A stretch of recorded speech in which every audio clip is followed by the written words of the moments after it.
There's a lot of misconception about what spiritual awakening is, and it helps to know the difference between an awakening and a spiritual awakening.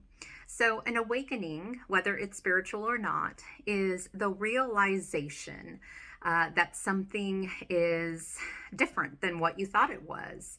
It's an expansion of consciousness.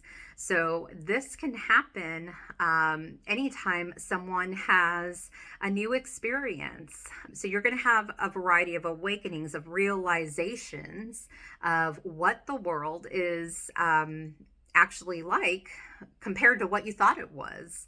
And then you can also have an awakening when it comes to being sedentary most of your life and then adopting walking, adopting an exercise routine. You're going to have a realization or an awakening of how your body feels. And it's going to be different than the perspective that you held before you started that routine.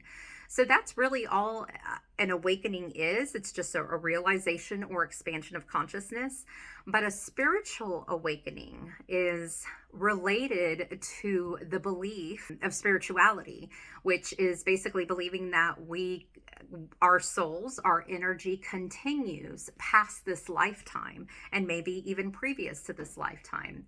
So spirituality is the adoption in believing that there is something more to this world outside of what's in front of us and what we can see, and even what we experience, and even after our lifetime we continue to exist in some way.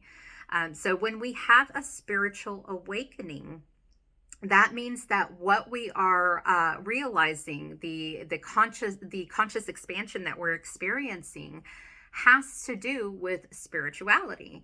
So if you're doing shadow work, that's going to be related to your spiritual growth. That's basically the difference between spiritual awakenings and awakenings. And a lot of people think that because you're having an awakening, it means that you're having a spiritual awakening. And that's not true. That's not true at all. Follow me to learn more on animal communication, neuro-spirituality, and emotional energetics.